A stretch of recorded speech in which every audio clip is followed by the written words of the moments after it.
నూతన ఎన్నికల కమిషనర్లుగా కేంద్ర ప్రభుత్వం ఎవరిని ఎంపిక చేసింది? నూతన ఎన్నికల కమిషనర్లుగా కేంద్ర ప్రభుత్వం ఎవరిని ఎంపిక చేసింది? Answer Sukhbir Sandhu and Ganesh Kumar. లోక్సభ ఎన్నికలకు ముందు సుఖ్బీర్ సింగ్ సంధు మరియు గణేష్ కుమార్లు కొత్త ఎన్నికల కమిషనర్గా ఎంపికయ్యారు. ప్రధానమంత్రి మోడీ నేతృత్వంలోని కమిటీ ఈ యొక్క పేర్లను ఆమోదించింది.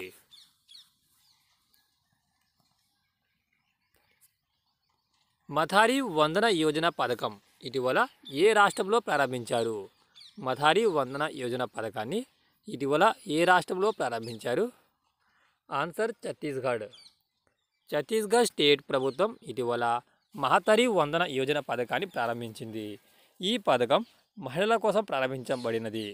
మహిళలకు నెలకు 1000 రూపాయల ఆర్థిక సాయం ప్రకారం వివాహం చేసుకున్న ప్రతి మహిళకు అందించబడుతుంది.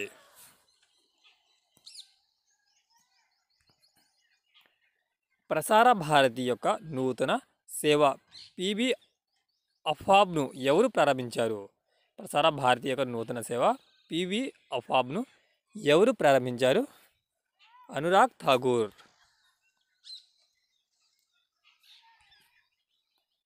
ఇటీవల కార్యాచరణలో 10 న్యూ వందే భారత్ రైళ్లను కేంద్ర ప్రభుత్వం ప్రారంభించింది. ఇప్పటి వరకు ఎన్ని వందే భారత్ రైళ్లు భారతదేశమంతటా నడుస్తున్నాయి? ఇటీవల కార్యాచరణలో భాగంగా 10 నూతన వందే భారత్ రైళ్లను కేంద్ర ప్రభుత్వం ప్రారంభించింది. ఇప్పుడు దేశవ్యాప్తంగా ఎన్ని వందే భారత్ రైళ్లు భారతదేశం అంతటా నడుస్తున్నాయి? ఆన్సర్ 102. మొత్తం 102 వందే భారత్ రైళ్లు ఇప్పుడు భారతదేశం అంతా నడుస్తున్నాయి.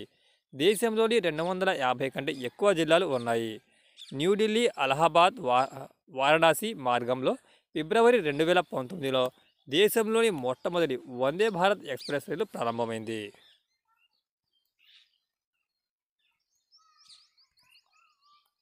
The committee form on one nation one election submitted it report. Who is the chairman of this committee? జమిలీ ఎన్నికల కోసం ఇటీవల నియమించిన కమిటీ తన యొక్క నివేదికను భారత రాష్ట్రపతికి అందజేసింది. ఈ కమిటీ యొక్క ముఖ్య అధ్యక్షుడు ఎవరు? రామ్నాథ్ కోవింద్. ఒక దేశం ఒక ఎన్నిక కోసం ఏర్పాటు చేసిన కమిటీ తన నివేదికను రాష్ట్రపతి ద్రౌపది ముర్ముకు సమర్పించింది. ఈ కమిటీ యొక్క మాజీ అధ్యక్షుడైన రామ్నాథ్ కోవింద్ దీని యొక్క ముఖ్య అధ్యక్షుడు. ఈ ప్యానెల్లో సెప్టెంబర్ 2023న ఏర్పాటు చేయబడింది. మాజీ అధ్యక్షుడు కోవింద్ నాయకత్వంతో పాటు 8 మంది సభ్యుల కమిటీ ఈ యొక్క నివేదికను తయారు చేయబడింది. ఈ కమిటీలో హోంమంత్రి అమిత్ షా మరియు మాజీ ఎంపీ గులాం నబీ ఆజాద్ కూడా ఉన్నారు. టాటా మోటార్స్ భారతదేశంలోని ఏ రాష్ట్రంలో 9,000 కోట్ల రూపాయలతో తయారీ యూనిట్ను స్థాపించాలని యోచిస్తుంది? టాటా మోటార్స్ భారతదేశంలోని ఏ రాష్ట్రంలో 9,000 కోట్లతో తయారీ యూనిట్ను ప్రారంభించాలని యోచిస్తుంది? తమిళనాడు రాష్ట్రం. టాటా మోటార్స్ తమిళనాడులో 9,000 కోట్ల రూపాయలతో విలువైన ఉత్పాదక విభాగాన్ని స్థాపించడానికి సిద్ధంగా ఉంది. దక్షిణ భారతదేశంలో దాని యొక్క వ్యూహాత్మక పెట్టుబడులు ప్రదర్శించడానికి ఇది ప్రదర్శిస్తుంది. అహ్మదాబాద్లో జీవనశైలి మరియు మొబిలిటీని మెరుగుపరచడానికి భారత ప్రభుత్వం $181 మిలియన్ రుణ ఒప్పందాన్ని ఏ సంస్థతో కుదుర్చుకుంది? అహ్మదాబాద్లో జీవనశైలి మరియు మొబిలిటీని మెరుగుపరచడానికి భారత ప్రభుత్వం $181 మిలియన్ రుణ ఒప్పందాన్ని ఏ సంస్థతో ఒప్పందం కుదుర్చుకుంది? Asian development bank.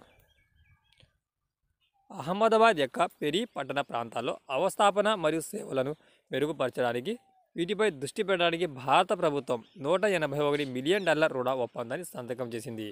ఈ ప్రాంతంలో నివాసిత మరియు చలనశీలతను మెరుగుపరచడానికి ఇది ఉద్దేశించింది.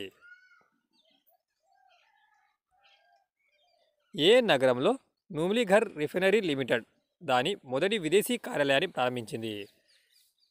ఏ నగరంలో నుమ్లీఘర్ రిఫైనరీ లిమిటెడ్ NRL దాని యొక్క మొదటి answer Dhaka.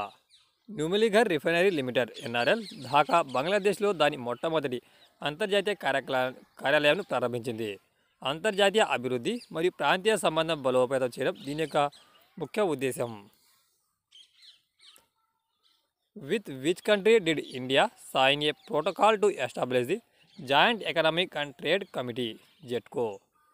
With which country did India sign a protocol to establish the Joint Economic and Trade Committee, JETCO?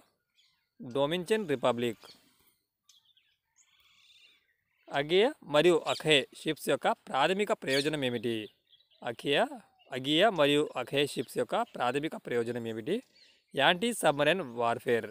భారత నేవీ ఇటీవల ప్రారంభించిన అగియ మరియు అఖే షిప్స్ నౌకలు ప్రధానంగా యాంటీ జలాంతర్గామి వార్ఫేర్ కోసం రూపొందించబడ్డాయి. ఈ నౌకలు నిస్సార జలాలలో జలాంతర్గామి బెదిరింపులను గుర్తించడం మరియు ఎదుర్కోవడంలో వీటి సామర్థ్యాలను దోహదం చేస్తాయి. ఇది ఫ్రెండ్స్ ఈ రోజుకు సంబంధించిన కొన్ని ముఖ్యమైన కరెంట్ అఫైర్స్ని ఇప్పుడు మనం వీడియోలో తెలుసుకున్నాం. వీడియో కనుక మీకు యూస్ఫుల్ ఉంటే లైక్ అయితే చేయండి. Thanks for watching టెక్జా.